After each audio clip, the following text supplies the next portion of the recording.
The advice and opinions expressed by the host of Autism Live and her guests are meant solely as suggestion and should not be in any way construed as child-specific advice. The Center for Autism and Related Disorders advises working with a board-certified behavior analyst who has experience with autism before starting any intensive behavioral intervention. Any choices you make in determining your child's treatment are completely at your own discretion.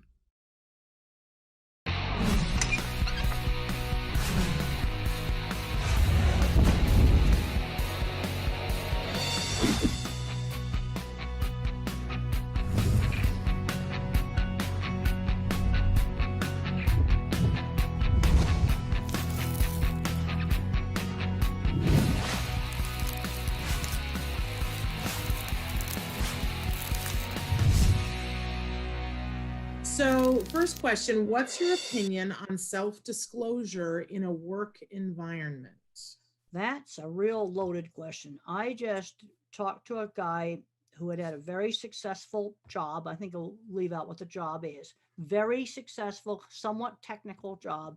Had been with him for 5 years, very successfully, disclosed, got ostracized, and ended up leaving. And this just happened. Wow. This is now.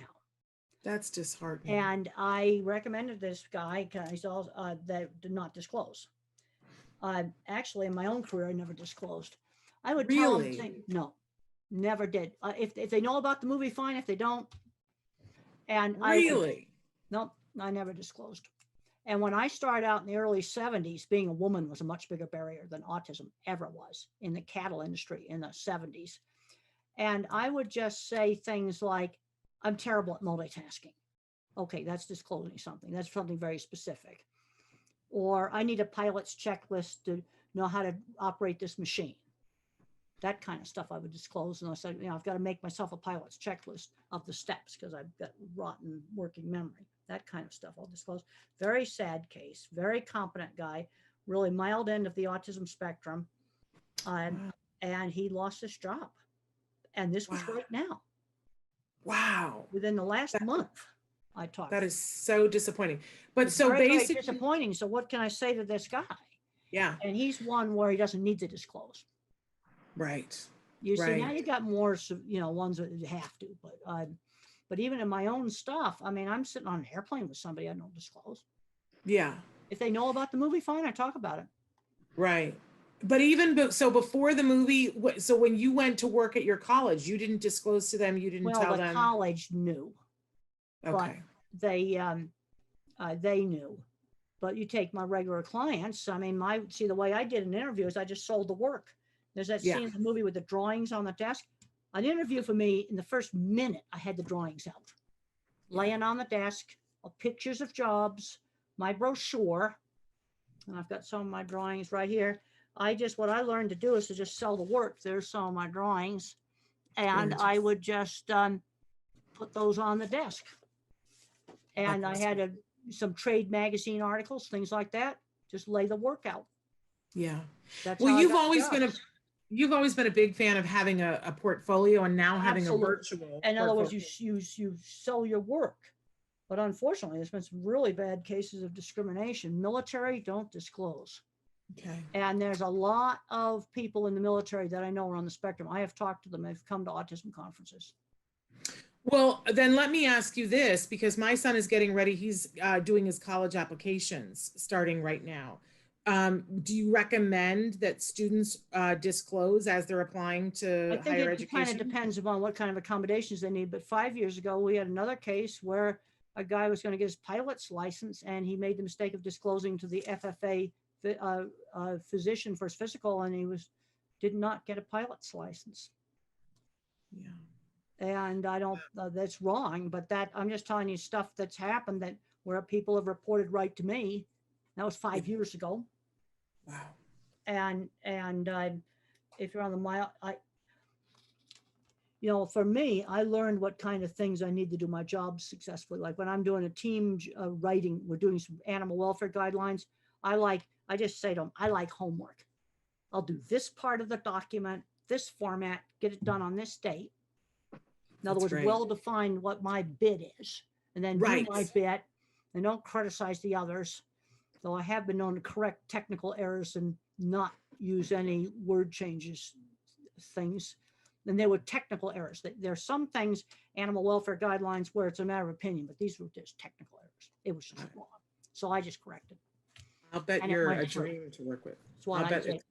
But it's this was really disheartening. This guy that I just talked to, technical type of job he had, very good. 5 years he'd been there, Wow. and the boss just told the other guys to shun him.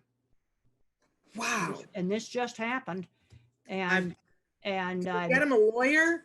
That sounds like I told him to walk away. This Yeah. guy doesn't need to disclose. Yeah. And the thing is, you can disclose some particular thing you need, like I'm terrible at multitasking. I Right. need a pilot's checklist. I like well-defined what my job role is. Great. See, that stuff, Right. that's disclosing some specific need you need. But not a diagnosis. Well, it's No, it's just disheartening. terrible, but that just happened. But And it is terrible. And I think everybody appreciates your candor and your I'm just honesty. telling you, they come to me. Yeah. They come to me. I don't go hunting for these things. They come up to Right. me. Exactly. I'm going to move on to this other question because I'm interested to hear what your answer is. What is your greatest advice to help grandparents who are overly critical and hard to believe what parents tell them? I'm a consultant, and this is one of my first questions. And what do you recommend to them? We have a lot of grandparents. Well, I got to find out what the grandparents are critical of. See, one of the things on a lot of things, I don't get enough detail. Teachers will say, well, how do I work with autistic kids in the classroom? I don't even know what the age is. What is the problem? Okay, some of the common problems, sensory issues, multitasking. One of the things that the problem with a lot of learning differences is you got a small processor. So I can tell memory's you. messed up and Go ahead. But I can tell you, Dr. Grandin, that for a lot of because I get a lot of these comments from parents, that the grandparents doubt the diagnosis and they say that child doesn't have autism.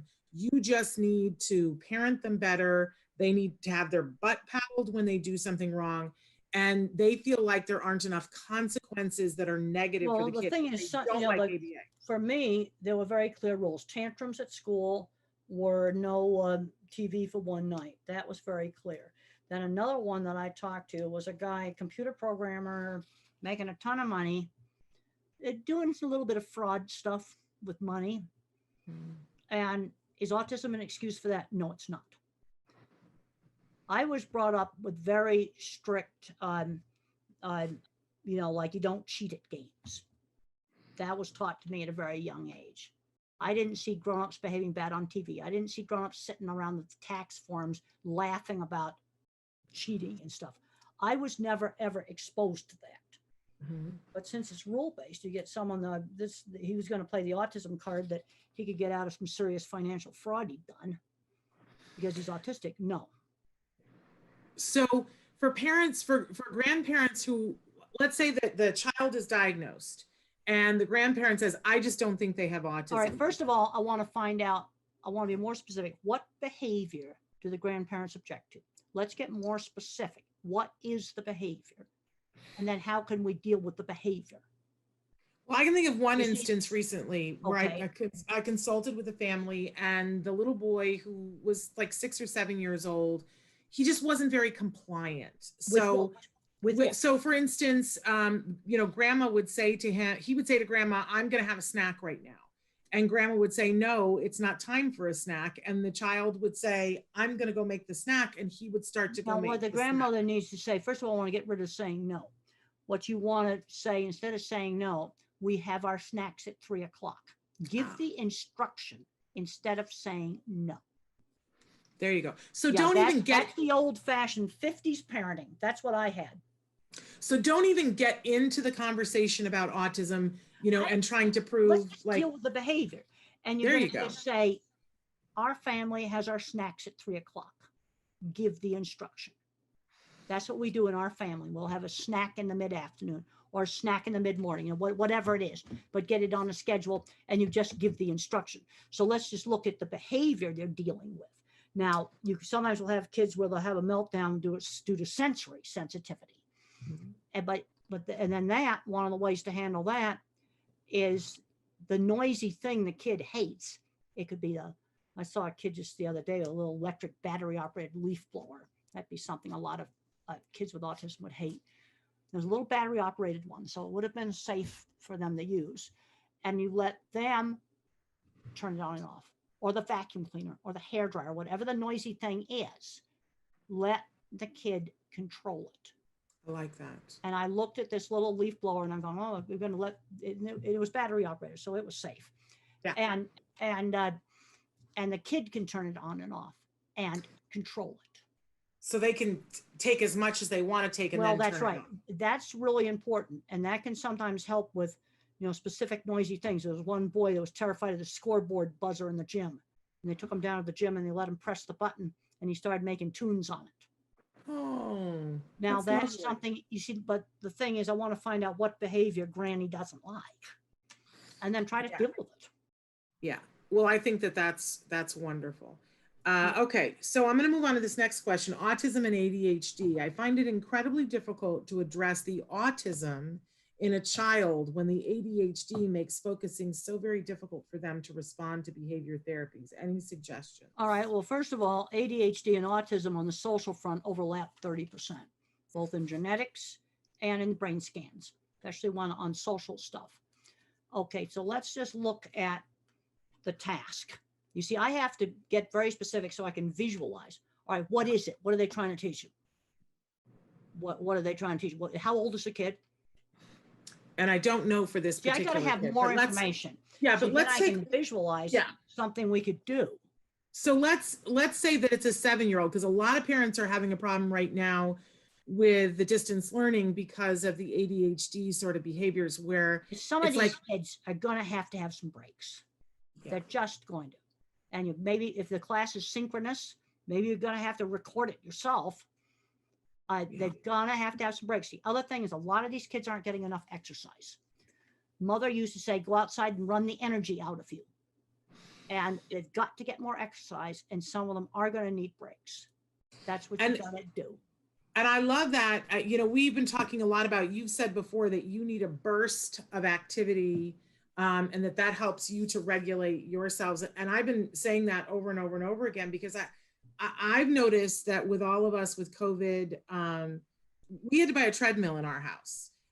We bought a treadmill and we stuck it in the middle of the living room, because I think we were all having a hard time. We just weren't. I'm not a big exercise person, but during a normal day, do it. And I think you're better off to set the treadmill kind of steep and kind of hard and do a burst of exercise, but you've got to work up to this. I don't want anybody having a heart attack here. Oh, no. I worked, it took me 6 months to get up to 100 sit-ups. 100 sit-ups. All right. I'm going to work on that. And, and if you set the machine stiff, so it's hard to do it, and maybe on quite a bit of a slant, you're going to work up to doing 10 minutes of hard exercise. But I do a very little hard burst, which really makes you sweat, makes you strain, but you have to work up to it. I don't want somebody keeling over doing this. Yeah, no. But I think what I noticed for all three of us in our household is that once we started doing the treadmill, everything else became a little bit easier. That's right. Because you could regulate a little bit easier. And you put the treadmill in the middle of the living room, so you're going to everybody has to use it.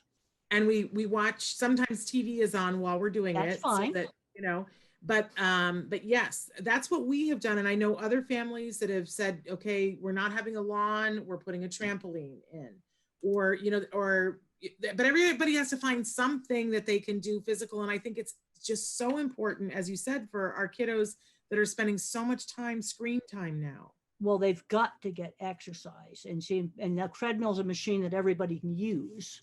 Mm-hmm. And you put in the middle of the living room, and then whether everybody has used it enough. That's right. We're keeping there. And I am very, very proud to say I think we started at 5 minutes, Temple, and we're up to 17 minutes now. Yeah. A day. We're doing something. And that probably is enough. I mean, there's a point where you don't have to overdo it, but if you did that hard every day, and because then because I find that the burst of exercise worked better than the airport walking that I did. Yeah. Because that didn't make airport walking I used to do. I haven't been in an airport since March 12th. Right. But the airport walking didn't make me sweat and huff and puff and sweat. And I actually added up how far I walked in the Denver airport, and it was a long ways, but that just didn't do it. I do walking now for back pain, Oh, there you go. but I need that burst of hard exercise for the other things. And you got to get the kids doing this. I think Yeah. putting a treadmill in the middle of the living room is a real good idea. There you go. I'm Then glad you you know approved. everybody using it. We didn't. We were going to take it upstairs, but it came and it was too heavy. We couldn't carry it upstairs, Temple. So it's sitting in the living room, but it's not gathering dust. Let me tell you. Well, good. It's not used as a clothes rack. No clothes on that. Oh, It's that's used good. every single day. Okay, new question. Temple, how do we know what kind of thinkers our kids are? I have 3 children, all on the spectrum. My oldest is 10. He does not like drawing or writing, loves video games, doesn't like math or reading, loves science projects. My middle son is almost 5 and he loves both puzzles and building things and working on things, even video games. Also likes to color, to draw. Then my daughter, who is almost 4, she loves to color and write and loves sensory play such as Play-Doh and several types of slime. All right. First of all, in the real little kids, it's going to be difficult to tell. It didn't Okay. show up with me until I was like 2nd, 3rd grade, 7 or 8 years old. And that's when my ability in art showed up. Or you'll get a kid that's ability in math will show up. And then you need to give them harder math. If you think you got a math kid, introduce computer programming. And then show them really cool stuff, like the touch screens on the Dragon spacecraft that just went up to the space station, SpaceX. Those run on JavaScript, the same program that's for Minecraft. Writing kids often love facts, they like history and facts, and these things. If kids get exposed to enough stuff, then you'll see it. I'm seeing kids that are really good with Legos, and nobody thought to introduce tools. And if they're good at Legos, you need to introduce tools by 2nd and 3rd grade and learn how to use it. Screwdriver and hammer, pliers. These are things I was using as a really young child. Then maybe a little later, a small electric cordless battery operated drill. And handsaw, all hand tools, of course. And except maybe the electric drill. And one of the most favorite things I ever got. And you teach them how to use them safely. And because there's a lot of visual thinkers like me where skilled trade's a perfect place for us to go. I guarantee you, it's essential work. We'll have jobs forever. We will have jobs forever. And the math kids, some of the way they're teaching math now is really weird. You want to find out you have a math kid, get some old fashioned algebra books and geometry books and let the kid have them and see what he does with them. You see, they can't show the skill if they're not exposed. Very good. That's the thing. Somebody gave me a million years ago, they gave me a lady toolkit, and in it was a crank drill. Oh, yes. And to this day, I use that thing. I have a cordless drill that's, a bad, but then I got to charge it, and I can never find. find. Crank drill was like an egg beater drill. Yeah. And I use it still all the time because if I just need to drill a little hole, and I always think about what a great thing for a mechanical kid before the cordless. But those are the kind of things that when I was fairly little kid, I was like 4th grade, I was using one of those cranker, egg beater drill. Yeah, I love it. These are things that but if kids aren't exposed to tools, how are they going to find out whether they love them or hate them?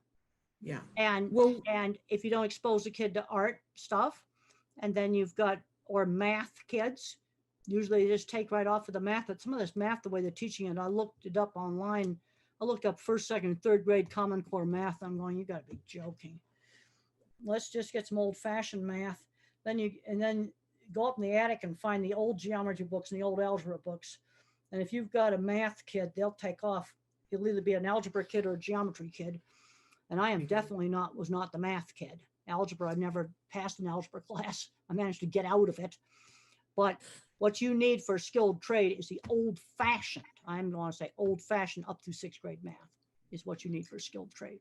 You don't need any more than that. Things like find the volume of a cylinder, area of a circle, measure a room, some angles for roofs.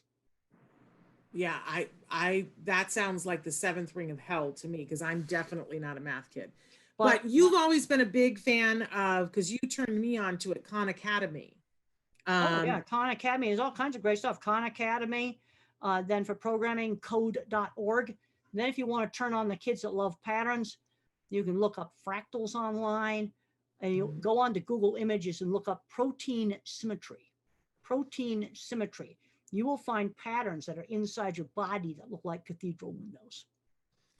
I think that one of the most amazing things was when my son learned how to, as he calls, search it up. We'll be talking about something and he'll go, well, let me search it up. And when he learned how to Google things for himself, I couldn't believe the things that he would Google and that he would discover and that he would learn about. It was fascinating. And it occurred to me that I don't know that all kids know how to do that. Well, I'm finding I have a called my internet project in my class, and they've got to pick out a question in animal behavior that interests them. And then they have to look up 8 scientific journal articles on 4 different databases. And what I'm finding in that is, for some students, it's a really easy assignment. About a third of the students don't even know how to do it. And the other thing they don't know how to do is how do you summarize. So I've got 8 articles about some question, how do bees navigate? Let's say that was the thing you look up. Well, tell me in a half page of single space type, how do bees navigate? After you've read these papers, you ought to know. Yeah. Yeah. How do you summarize? Because we got a lot of kids getting through into college now. They've never done a book report. Yeah. So they've never learned how do you summarize something. It's true. It's absolutely true. Something to think about. Okay, Dr. Temple. My son is 6 years old and on the spectrum. He is good at many things like music. He helps, he plays any instrument, any song once he sees it to play it, and reads so well and paints so good with tiny details, and loves to play by himself for hours on the iPad. All the time, new stuff while playing. He never responds unless we shout out loud. We got his ears tested, all good. How can I make him listen and respond? I appreciate your help. Well, how much time is he spending on the iPad kind of zoning out? I might want to cut that down. The other thing he needs to learn is to play music that other people want sometimes. Like when I was about his age, I would draw the same horse head over and over again. And mother said, well, let's draw the entire horse. Draw it stable. In other words, take that thing and broaden it, and then get him to play different kinds of music. And then now, of course, churches are shut down with COVID, because that's a perfect place to do volunteer jobs or do little music gigs at parties, which is something we can't do now. Because you also want to start teaching work skills, and he needs to learn how to, well, sometimes you do music for yourself, but you sometimes also do music for other people. So you got to learn to play more different stuff. And some kids are very musical. Now, this brings up another thing. How do you find out if the kid has music talent? Well, if you don't expose them to instruments, how are you going to find out? Yeah. We loved, before COVID, many years ago, here locally in Pasadena, there was an organization that would have a musical petting zoo. And what that was, each member of their orchestra would come and bring an array of instruments, and they had all these cleaning things that were there. And a child could go through and say, I want to try the tuba. And they could play the tuba, and then they would clean it all down, and the next child could play the tuba. But then you could walk over and play the violin. But that's the kind of stuff that we got to get, kids have got to get exposed to find out a tuba's cool. You're not exposed to it. Yeah, you see that a lot of these things, how do you get kids interested in stuff? If they don't get exposed, the thing I have in some of my slides, I said, well, what happened to Michelangelo the other day? 6th grade dropout. Yeah. And, but he was exposed to art because all the churches were commissioning all this art. And then he was raised by stonecutters. So he was exposed to the tools, at least some of the tools he would have used. And if he hadn't had that exposure, he wouldn't have done it. Yeah. Yeah. It's so exposure. So you have to expose, and his father wanted him to do legal documents in Latin. He's going, ugh, I don't want to do that. But there was a time where every church had these big art projects going on. So little Mikey would go over there and look at the art projects.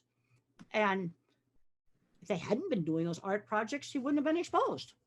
No. Okay, somebody wants to know what evaluation tools are best for determining if girls are on the autism spectrum. This is a big controversy right now.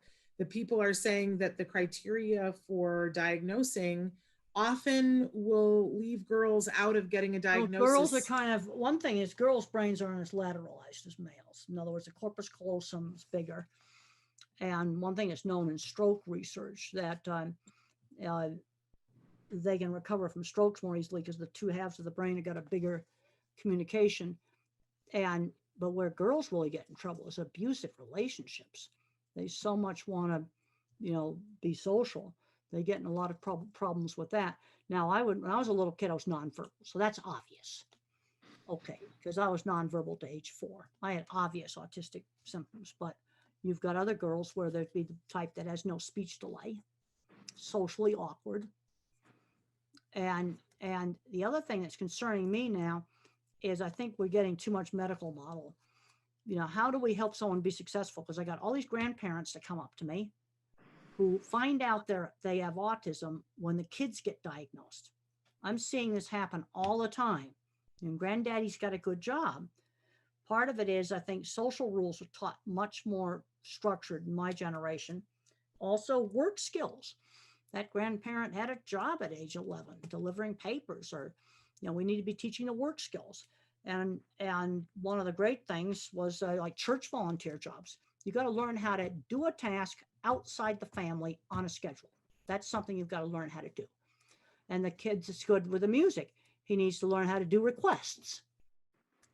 You see, that's learning a work skill. Yeah, wonderful. I have a 21-year-old son diagnosed moderate to severe when he was 2.5 years old.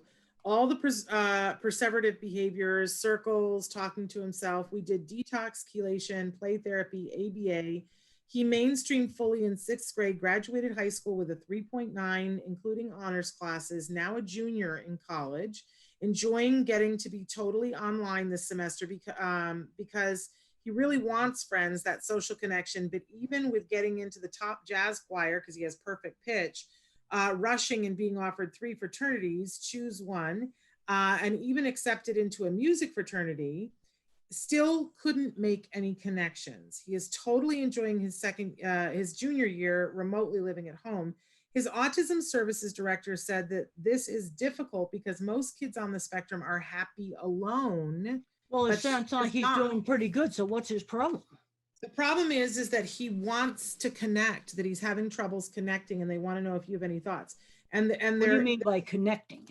He wants friends. He wants so to be he's able not getting any friends, because usually when you're in this many different things with shared interests, you get some friends who shared interests. But he's not. And she's saying he's in this, he's in the choir, he's in the fraternity. Well, but oftentimes you get friends through those shared interests. Now sometimes one thing I had to learn is I couldn't go on and on and on talking about the same carnival ride over and over again. People get sick of that. So you have to make some rules. Okay, why has he not got friends? I have a few more questions I got to ask, because when I was his age, I did have friends who shared interests. And a couple of the people I was friends with were probably on the spectrum, but it was through shared interest. And he's doing shared interest things. They invited him into a music fraternity. And he might be kind of just going on and on and on, talking about his favorite thing to where other people get bored. And someone needs to just coach him that, okay, you talked about the bassoon like for 2 hours now. I'm just making something up. And with an instrument, and people are getting bored with it. You see, I need more information to find out. He's probably doing something like that just totally turns off the other people. And I wonder if mom can be a little bit of a sleuth while he's home doing stuff online to see, because even in the Zoom, you can begin to see it's a little bit different. Sure. Yeah. And then is he just yakking on and on and on? Now, one of the problems I have, and I still have it, is interrupting, because I can't get the timing. There's a lot of problems I have to do with slow processor speed, multitasking, timing, see what he's doing wrong. You see, this is where I might just need some social coaching. Okay, you've talked too long about this musical instrument. Let's get somebody else talking. What is he doing online? I'd watch him. Because usually somebody that's doing that many things like that does get some friends. Yeah. Thank you for bringing up the interrupting thing, because a couple of people have written in and said that I've interrupted you several times, and I apologize. It is very hard to time in Zoom, so interrupting is also my problem, and they're mad at me that I've interrupted you too many Well, and times. I've interrupted people just live because I can't get the timing. This is where the processor speed of my brain. If I was a computer, I'd be an Intel 286. You can look that up and see what that is. But I've got the cloud for memory. But a lot of the problems of things like interrupting, that's processor speed. And I still have a problem with that. So, but you said you have the cloud for memory. So does that Well, mean the you have a cloud great, would be tons of memory. Computer so cloud, you, know, so you have a lot of memory? I have a lot of memory, but I've got no working memory. Like if I had any task that involves more than 3 steps, I have to write them down. I have to make a Interesting. checklist or I can't remember them.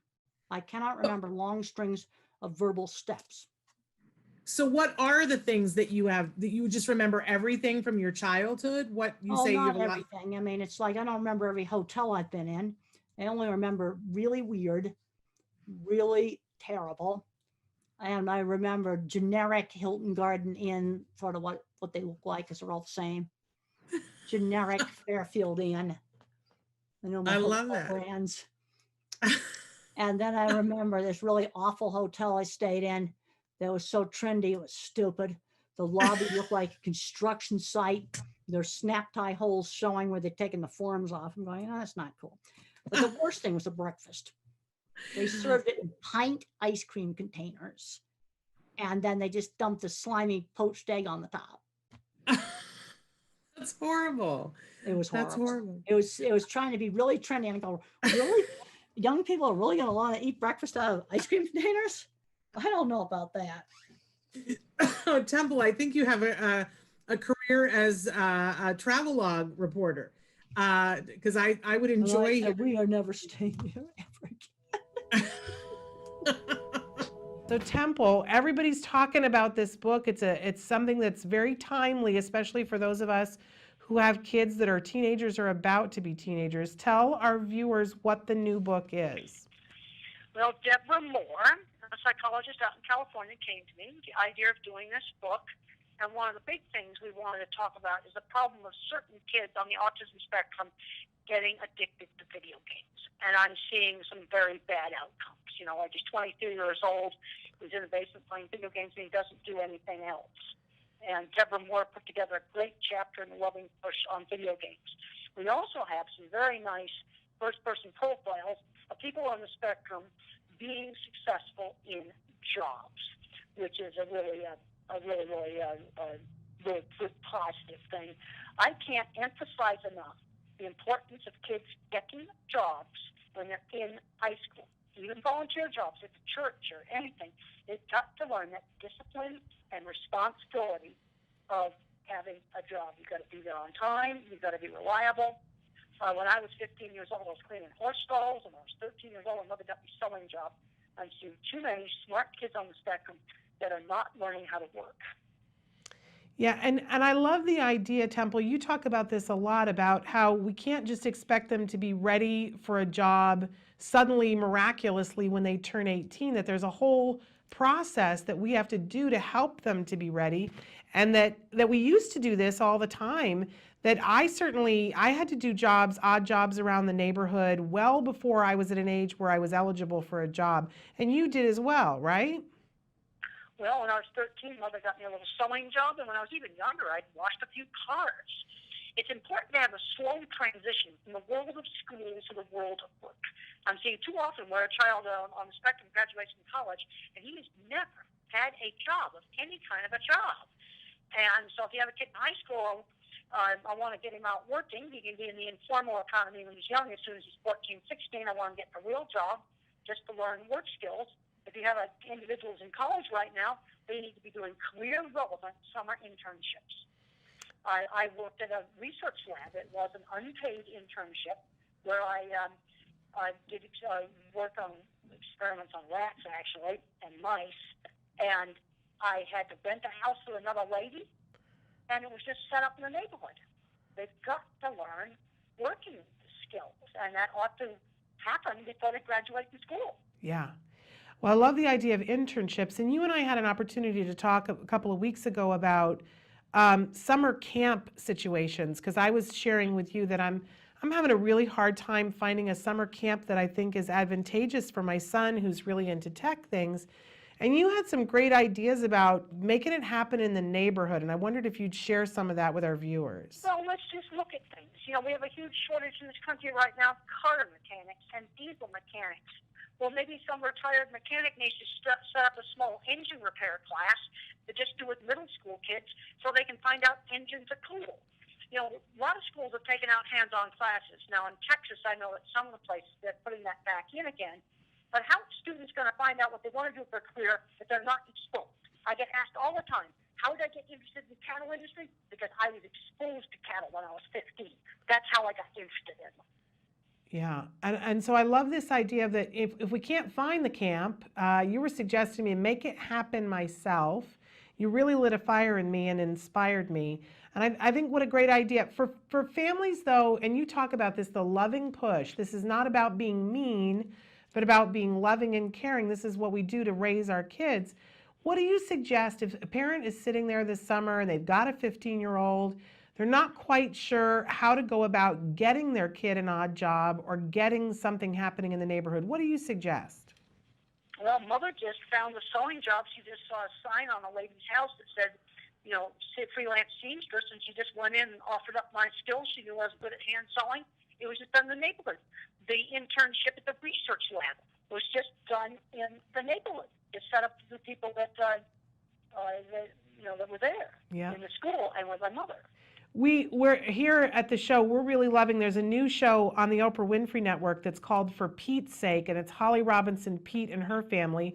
She's got a 17-year-old son who's on the spectrum, and in the most recent episode, both she and her husband took their son to businesses that they frequent and said to the business owner, hey, have you got something here for our child? Is there, can you show him what you do here? I just thought that was really proactive of them, that they didn't wait for somebody to approach them. They went to the business. Do you think that's a good idea? That's the thing to do. I ask parents all the time, what do you know, shopkeepers, especially independent businesses, just do something in the neighborhood. And that sewing job is a perfect example of just setting it up in the neighborhood. Yeah, and it seems, as you said, in high schools anymore, there used to be vocational training, and there isn't anymore. But so instead of waiting for the schools to bring it back, you had talked to me about the all-important lawnmower a couple of weeks ago, and how lawnmowers, old lawnmowers are around, and even learning how to repair a lawnmower is something that's a great skill for kids. Well, it gets a kid interested in engines. He's going to find out that maybe engines interest him. And that lawnmower could then go on and turn into an auto mechanics class. See, the problem is that all of those vocational things have moved to the community college. But that's almost too late. We need to be getting these kids hooked on some of these skilled trades and vocational things before they graduate from high school. Absolutely, absolutely. And then I wondered if we could take just a second to talk with you, Dr. Grandin, about inclusion and how you feel about, there's a big push right now that a lot of schools have started specific programs that are just for kids with autism, where they're putting them someplace else on campus. Likewise, now, what age of kids are you talking about? I'm talking about junior, from kindergarten all the way up through high school. And then there are other schools that are making a big push for inclusion, having everybody in the classroom together. And I was wondering if you had any thoughts about either of those models. Well, sometimes the correct thing to do for a particular kid is something in between.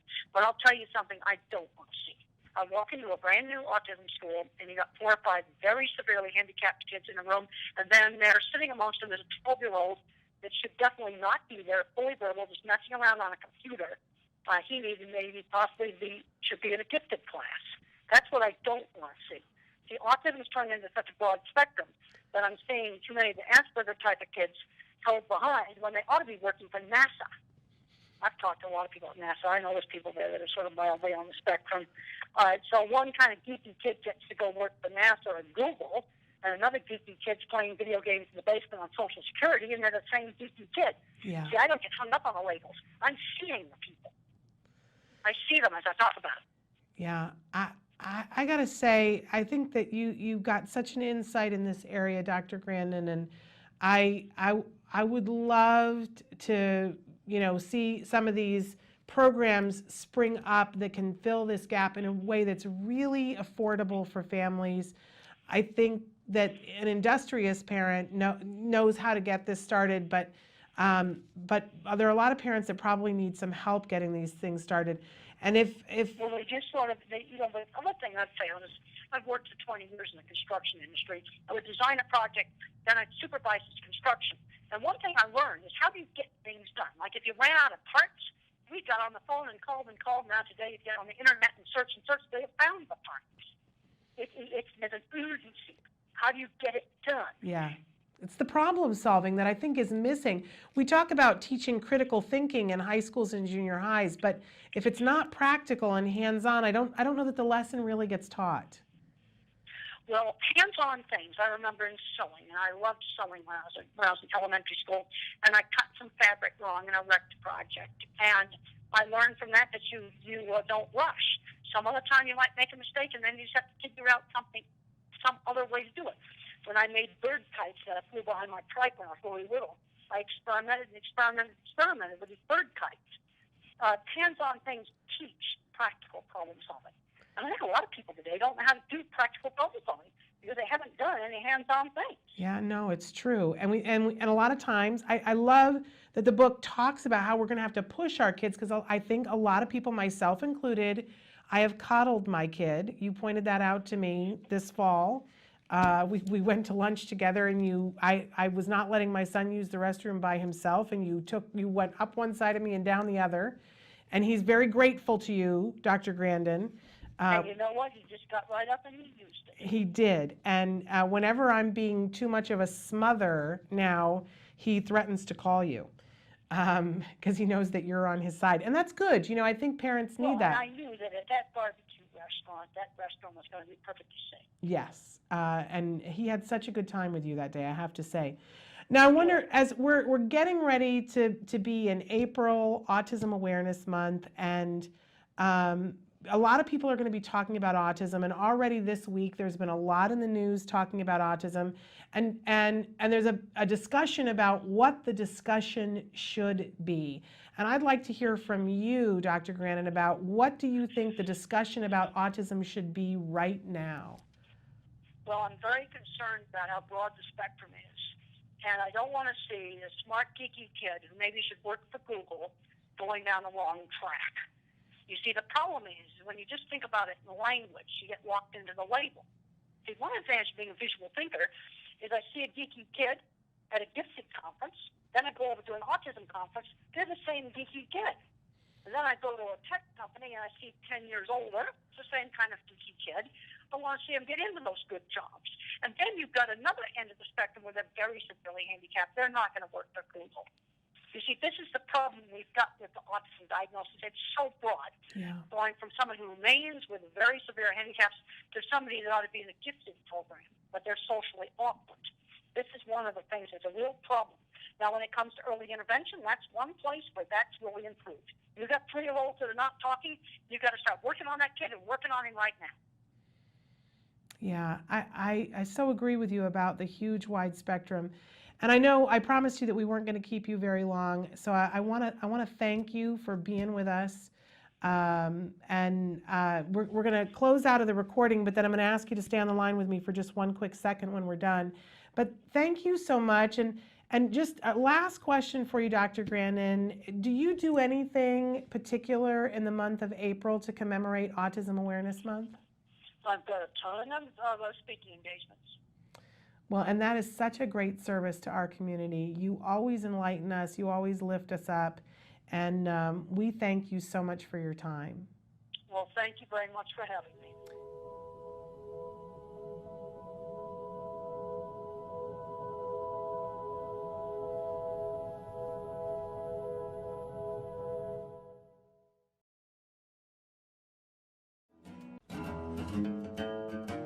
I got to do the U-turn around the thing? Okay. So, Kelby, do I want the north entry or the south, or does it matter? Okay. Are we doing curbside bag check? Which way, Kelby? Left? Yeah. Kelby, can I go through the T? You have a I have a toe toe tag. Then you go through the tape. Okay.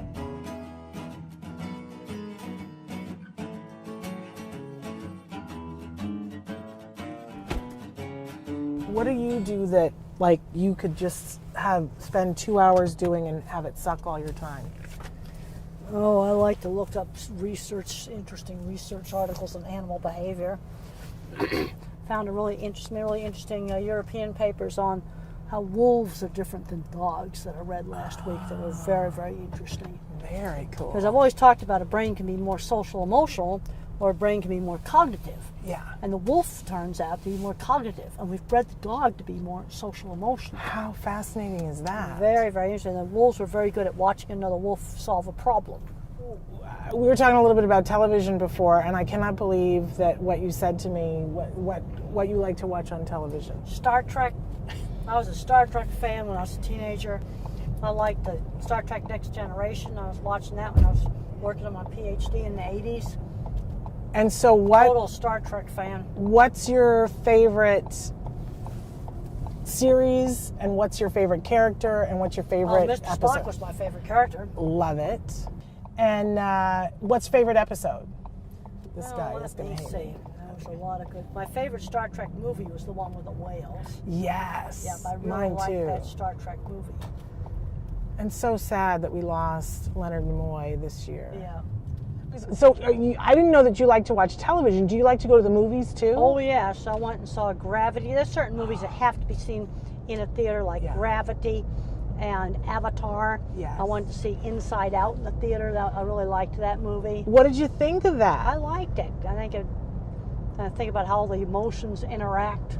I gotta be honest, I had said after that I thought that it was going to be a great tool for people to show kids on the autism spectrum about perspective taking, Yeah. about what it's like in other people's heads. Well, no, it's more like how the emotions inside your own head sort of conflict with each other. Yeah, absolutely. So I love The Wizard of Oz, and I love the idea of the ruby slippers. She had the way back home. She just didn't know she had it. Yeah. You see, and I think that's a metaphor for a lot of things. A lot of people have the ruby slippers, but they don't know they have them. They don't know they got the key that can open up the door to a lot of really great stuff. So what would you say was your ruby slipper? Well, I had, when some opportunities came up, like when I designed those dip vats, that was a major breakthrough for my business. And when the head of the feed yard came up to me and asked me if I'd do it, I said, give me 3 weeks. You know, a lot of people would have been too scared to walk through the door. Now, this is pre-internet, and I knew it would take me 3 weeks to get some of the information I needed, especially on concrete reinforcement, to design the dip vats. But you did it. I did it. I was on the phone the next day to the USDA to get the drawings on the concrete reinforcement. Wow. So I want to journey back to childhood for just a second and talk about friends, because a lot of times people ask about friends. Who was your best friend? When I was in elementary school, one of my best friends was a girl named Eleanor. And she was the first girl in elementary school to get to take wood shop instead of cooking. And I was the second girl in our school to get to take wood shop. So we like to make stuff. It's all about making stuff. And I had good friends in high school. Even though I got bullied and teased, I got friends who shared interests. Riding horses together, doing electronics together, doing model rockets together, doing stuff together with other students. So you found, like your mom says about, you found your tribe. Yeah, and you've got to get them in doing things with other people. And you did a lot of theater, and did you sing as a kid? Yeah, I did. One of the problems I was singing is I couldn't synchronize my rhythm with somebody else's rhythm. Do you still have a hard time doing that? I still have a hard time doing that. Because we were going to ask you if you wanted to sing something in the car with us. Well, I think maybe we'll skip that.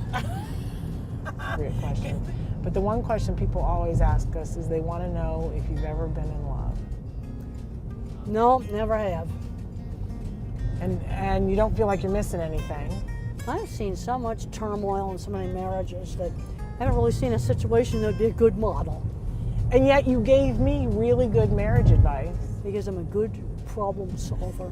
You have to take the problem and cut it down. And in engineering, you have to find the root cause of a problem.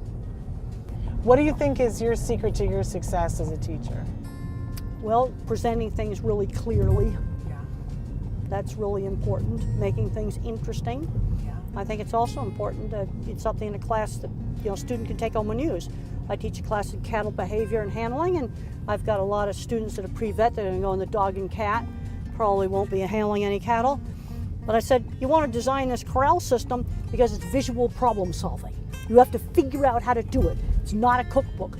And then I have my internet project where they can pick out anything in animal behavior, and I make them dig into a narrow subject that I have to approve because I want them digging into Google Scholar and PubMed, Science Direct, and the other databases. They got to learn how to find stuff online, and I'm finding about 2/3 of the students are not very good at that. How about this? Make Magazine. This is the kind of thing that a lot of kids on the spectrum need to be doing. The cool stuff in here. Really Make Magazine is going to love that you Make did that. Magazine. It's a wonderful magazine. And I'm okay. Yes, and they're resurrecting old satellites from mission control and an abandoned McDonald's. That's the kind of stuff I really like. These are the kind of magazines we need to get in school. Make Magazine, Business Week, Science, Nature, Wired. We got to show kids out there. There's all kinds of super interesting stuff out there. Open but up if your they don't brains. see it, then they don't know about it. Yeah, the I other like night. to geek out on construction sites. Yeah. I like to salivate over all the equipment they've got that we didn't have, like really cool man lifts and nice scaffolding. We didn't have any of that stuff. You didn't. No, we didn't. What did you guys have? Horrid, compass? Horrid ladders that were really dangerous is what we had. I'm going to pull up right here. Okay. We're going to get your stuff out. Yep. Put your back up.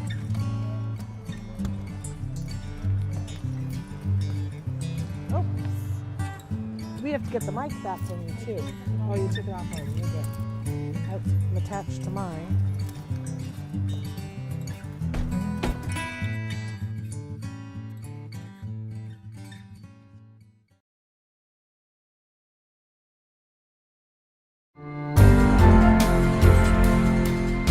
Dr. Grandin, what is it like for you personally to have become the most celebrated person in the field of autism? Well, I feel it's a responsibility. I get a lot of emails and letters from young kids. In fact, at the last conference I was at, I got a whole envelope of letters from kids in an English class. What makes me pleased is I think I'm inspiring a lot of kids to succeed because I want to see kids succeed. Now, one problem I'm seeing with some of the fully verbal kids is they're not getting stretched enough. I see kids coming up to me at conferences where nobody's taught them how to shake hands. See, when I was a young child, I had to be party host at my mother's parties. I had to shake hands, say please and thank you, have table manners, learn how to shop. And I'm seeing too many situations where they aren't learning those basic skills. Yeah, so you really think they need the basic skills that every child should learn? Yes. Now, in the 50s, every child was taught social skills in a much more structured way. And today, that's not the case. Now, the so-called normal kids, they pick it up, but the autistic kids have got to be taught, Okay. and that's not being done enough. What kind of preconceptions, though, do you think most people have about relating to those with ASD? Autism is a really big spectrum. You're going all the way from Silicon Valley down to somebody with a lot of intellectual challenges.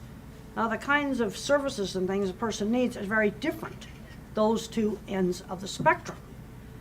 And I go to different places. I go to Silicon Valley, and I see a lot of people that I know are on the spectrum. And then I go see another kid that's smart at math, but nothing's being done to develop his skills, and he's getting addicted to video games. And they are the same kind of kid. The thing that I'm seeing, especially on the mild end of the spectrum, is too many kids sort of becoming the label. I'm very concerned about them getting a handicap mentality. Then I go over to the meatpacking plant, and there's a whole maintenance shop of old hippies that I know are on the spectrum, and they run that maintenance shop, and they've been there for years and years and years. Why do you think the numbers, 1 in 68 now, have risen so dramatically? I think on the mild end of the spectrum, it's increased detection. Because I can think of kids I went to elementary school with, kids I went to college with, that today would be diagnosed on the spectrum. I think that's a big part of it on the mild end of the spectrum. Now, I think there also is some severe autism that may have actually increased because there's more environmental contaminants and there's more medications being given during early pregnancy. Dr. Grandin, you beg parents not to let their children with autism be defined by the DSM or the Diagnostic and Statistical Manual of Mental Disorders. Why? Well, I think the DSM made a big mistake removing Asperger's syndrome, because under the DMS-4, autism you had to have speech delay, Asperger was no speech delay. Now, you could argue scientific reasons for taking out the speech delay stuff, but from a service provider standpoint, the kind of services that somebody's nonverbal has is different than a mild kid with Asperger's. And I'm seeing too many fully verbal kids, less severe than me, getting put into a class with nonverbal kids. I'm seeing too many smart kids not learning job skills. That's another thing that I really push. Because when I was 13, my mother had got me in a sewing job. When I was 15, I was cleaning horse stalls. It's really important that students intern in a job before they graduate from high school. They got to learn that discipline of getting to work. If you could speak to every business owner in America, what would you say to convince them to hire somebody on the autism spectrum? Well, there's certain things they can do extremely well. In fact, the SAP Corporation is hiring people with autism. There's another Project Search, where there's work being done with collaborating with hospitals to train them to set up surgical instruments for different types of surgery. And they take longer to train, but once they're trained, they're super, super good and meticulous about making sure the instruments are set up right. And that's got about a 78% employment rate. So you think the skills that those with ASD have to offer are often overlooked by people that employ? As I said before, I can think of kids that I went to college with that definitely were on the autism spectrum. Those individuals are all employed in good jobs. And I think a lot of this gets back to pounding those manners in the 50s and the 60s, and kids being on things like paper routes, where they learned work skills. Why do you think the experts in the field of ASDs focus so intensely on the deficits and not on the strengths of autism? Well, we need to be building up strengths. My ability in art was always encouraged. And I was encouraged to do lots of different kinds of art. If you got a third grader that's good at math and he can do a high school math book, let him do the high school math book.